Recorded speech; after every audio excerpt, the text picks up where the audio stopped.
Good morning everyone. This is video for class 12 in which I am going to discuss the sex determination in honey bees.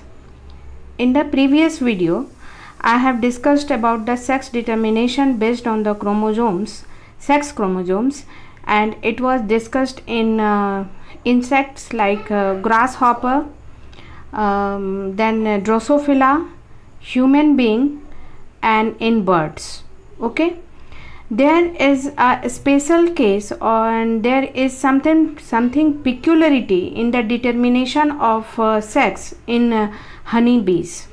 Okay, the sex determination in honey bees is based on the number of sets of chromosome an individual receives.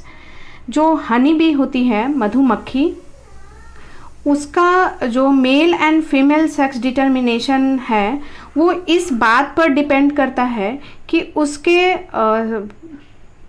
उसके sales में कितने chromosomes number हैं. Okay, वो कितना chromosome number carry करती है.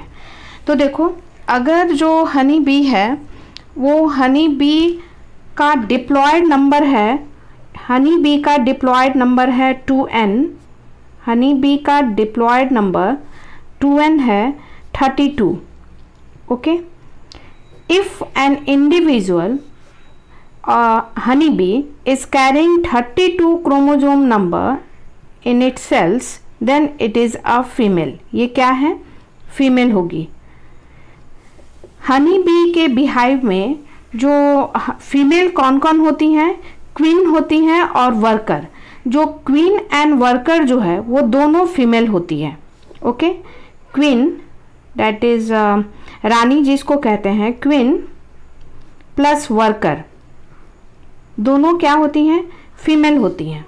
In the case of honey bee, if an individual is possessing 16 number of chromosome, means it's 2n no haploid number, the diploid number is 32, but if the honeybee is carrying only n haploid number, that is 16, then it is a male. ये क्या है? एक mail है. फिर से देखते हैं, honey bee का जो सेक्स डिटर्मिनेशन है वो क्रोमोसोम नंबर पर डिपेंड है. It doesn't depend upon the sex chromosomes, it depends upon the number of chromosomes present in its body. If an individual has 32 number of chromosomes, means it is diploid and it is a female. Okay, और honey bee में female कौन कौन सी हैं? Queen है और worker है. And if an individual honey bee has haploid set of chromosome, means n is equal to 16, then it is a male. ये क्या होगा? मेल. अब हम लोग गैमेट फॉर्मेशन के समय जानते हैं कि वही living organism gamete formation by meiosis कर सकता है जिसमें डिप्लॉयड नंबर ऑफ क्रोमोसोम्स हो. Okay, then this female will undergo meiosis and forms gametes of chromosomal number 16 and 16. Okay, what are these? These are female gametes. ये क्या है? Female gametes हैं. और आप बताओ फीमेल गैमेट्स को क्या कहते हैं? Female gametes are known as egg. Then these are eggs. Okay, means the female of honeybee has 32 number of chromosomes and it is diploid in nature. Okay, only diploid living organism can undergo meiosis to form gametes. केवल diploid living organism ही meiosis के द्वारा gametes बनाते हैं. Haploid number कभी भी meiosis से gametes नहीं बनाएगा, क्योंकि गैमेट फॉर्मेशन में आपका meiosis 1 में प्रोसेस जो होते हैं होमोलॉगी होता है. वो होमोलॉगी आप हैप्लॉयड नंबर ऑफ क्रोमोसोम्स में नहीं हो पाता है. इसलिए जो हैप्लॉयड नंबर ऑफ क्रोमोसोम्स हैं वो गैमेट्स जो हैं वो meiosis से नहीं बनाते हैं. हम यहाँ पे बात किए कि जो फीमेल हनी बी है उसके पास डिप्लॉयड नंबर ऑफ सेट है और उसका नंबर है 32. ओके, फीमेल हनी बी आपकी क्वीन और वर्कर होती है. फीमेल हनी बी जो है वो मियोसिस से फीमेल गैमेट्स बनाएगी। फीमेल गैमेट्स मीन्स एग बनाएगी। लेकिन जो मेल गैमेट है, मेल हनी बी है, वो गैमेट कैसे बनाएगा? मियोसिस से नहीं, माइटोसिस से। Mitotically it will divide to form gametes. Okay, then the gametes will be also of 16 number क्योंकि माइटोटिकली बन रहा है, and this will be what? sperms. Okay, अब यहाँ पे हम गौर करेंगे कि ये जो एग है, इस एग में एक पिक्युलरिटी ये होती है कि ये पार्थोजेनेटिकली मीन्स विदाउट फर्टिलाइजेशन, पार्थोजेनेटिकली। आप पार्थोजेनेसिस पढ़े होंगे प्लांट के केस में। पार्थोजेनेटिकली मीन्स विदाउट फर्टिलाइजेशन। तो ये एन सेट ऑफ क्रोमोजोम था, इसमें फर्टिलाइजेशन नहीं हुआ, और ये पार्थोजेनेटिकली मीन्स विदाउट फर्टिलाइजेशन एक ऑफ स्प्रिंग में चेंज कर जाएगा और वो हमेशा बनेगा mail. And it will have 16 number of chromosome and it will be male, and in male the honeybee are called as drone. Drone उनको कहते हैं, उनको क्या कहते हैं? Drone. Female are queen and worker and honeybee male are called drone. तो यहाँ ये मेल कैसे बना पता चला? मेल जो बना वो किसी फीमेल के एग से पार्थोजेनेटिकली मीन्स विद फर्टिलाइजेशन नहीं हुआ, और वो मीन्स कहेंगे कि without going any sexual reproduction नहीं हुआ, और वो पार्थोजेनेटिकली विदाउट फर्टिलाइजेशन मेल में कन्वर्ट हो गया। ओके, अब ये बात आएगी, ये जो एग है ये पार्थोजेनेटिकली मेल भी बन सकता है, और ये egg by sexual reproduction sperm से फ्यूज करेगा, and again it will establish 32 number of chromosomes and it will be converted into female. Okay, it will be converted into female. ये एक फीमेल में बदल जाएगी। हम यहाँ समझ रहे हो? जो फीमेल है, फीमेल कब, हनी बी कब फीमेल होती है? जब उसके पास 32 नंबर ऑफ क्रोमोजोम्स हो, डिप्लॉयड नंबर ऑफ क्रोमोजोम्स हो, तब वो फीमेल होगी। अगर उसके पास हैप्लॉयड नंबर ऑफ क्रोमोजोम्स हो तो वो मेल होगा। फीमेल जो है वो मियोसिस से एग बनाती है, हैप्लॉयड एग, और मेल जो है वो माइटोसिस से अपना मेल गैमेट बनाता है, that are called sperms. Female जो है, फीमेल का एग जो है उसमें ये पिक्युलरिटी पाई जाती है कि एग्स जो हैं वो पार्थोजेनेटिकली मेल में कन्वर्ट हो सकते हैं without any sexual reproduction and fertilization. But if the 50% of eggs can also go under sexual reproduction and they will combine to form a diploid set of chromosome and this zygote will be converted into female. अब देखो यहाँ पे क्या ध्यान देना है, ये female फिर अपना एग बनाएगी 16 and 16, ये फीमेल अपना फिर 16 and 16 एग बनाएगी।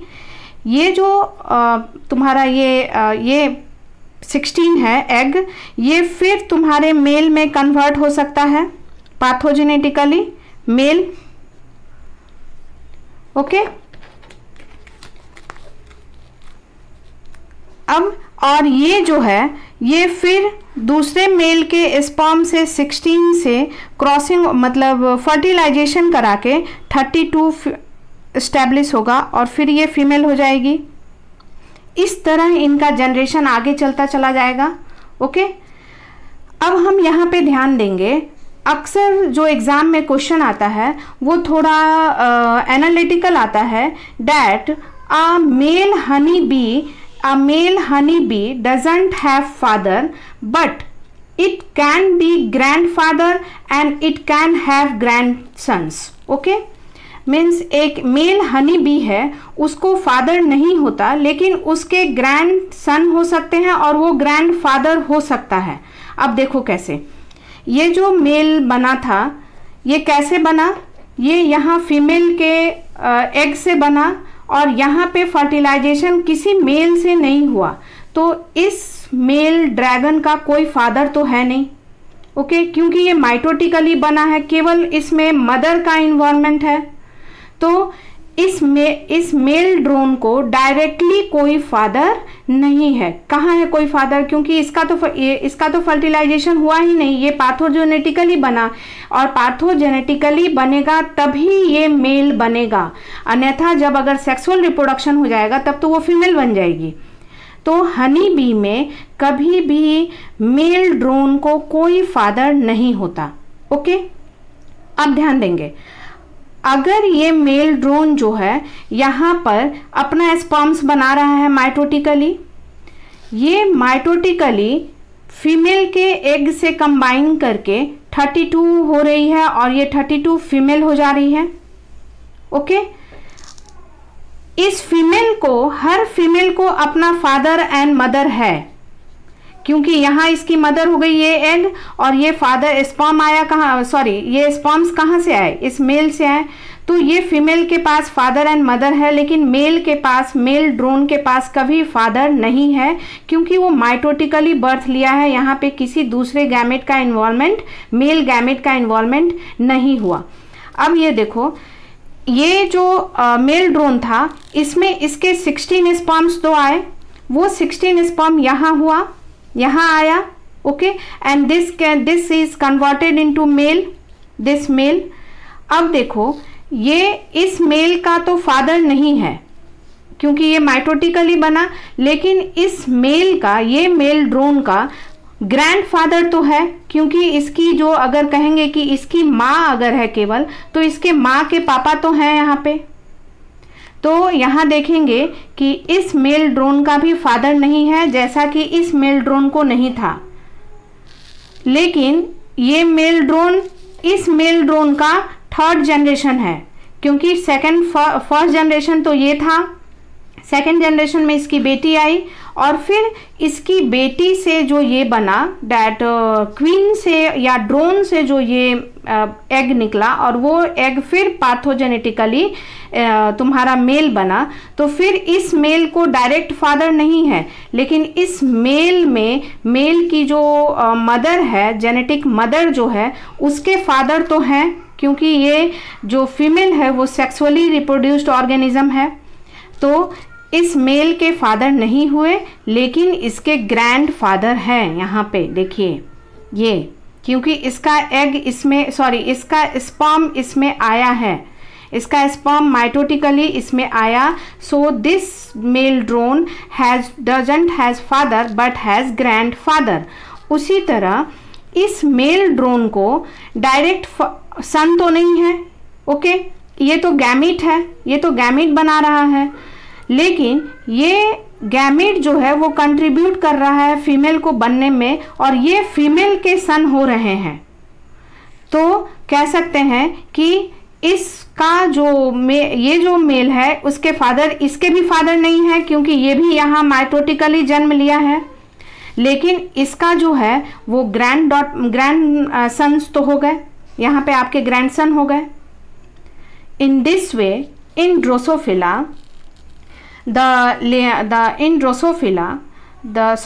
in honeybee, not drosophila, in honeybee, that is मधुमक्खी, आपके जो मेल ड्रोन्स हैं उसके फादर नहीं होते हैं, क्योंकि वो वाया पार्थोजेनेटिकली वो बनता है, वो उसमें सेक्सुअल रिप्रोडक्शन का प्रोडक्ट वो नहीं है, इसलिए मेल ड्रोन को कोई फादर नहीं है, मदर है, okay.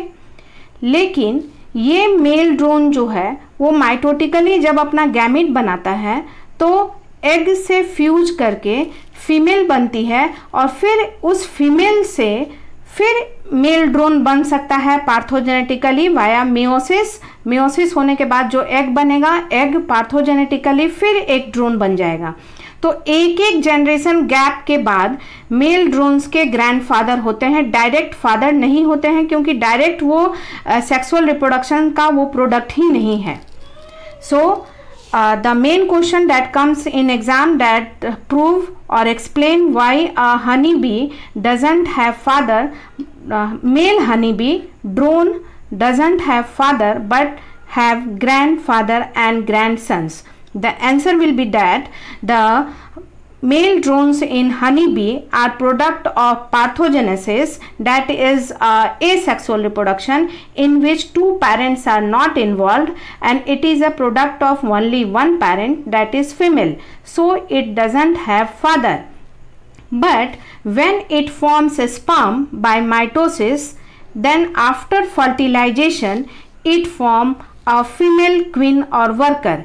This female queen and worker in the next generation produces eggs by meiosis, and this eggs can again parthenogenetically form drone males. So the drones doesn't have father, but they have a grandfather in their generation, and the grandfather and have of course the grandson. अगर ये grandfather है, it means इसका grandson है, तभी तो ये grandfather बना. तो a male drone can be a grandfather and have grandsons, but doesn't have son and doesn't have father.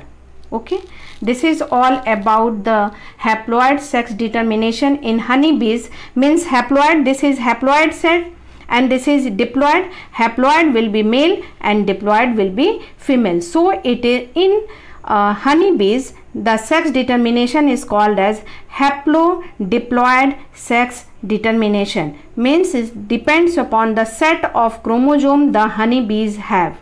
If the honeybees have diploid set of chromosome, it will be female, and if the honeybees have haploid set of chromosome, then it will be a male. Okay, these two questions come in the exam. Explain haplodiploid sex determination in honeybees and why the male drones of honeybees doesn't have father, but it has grandsons and grandfather. Okay, this is all about haplodiploid sex determination in honeybees. All the further links and the previous video links are given in my description box, and please check and visit the playlist also. Thank you.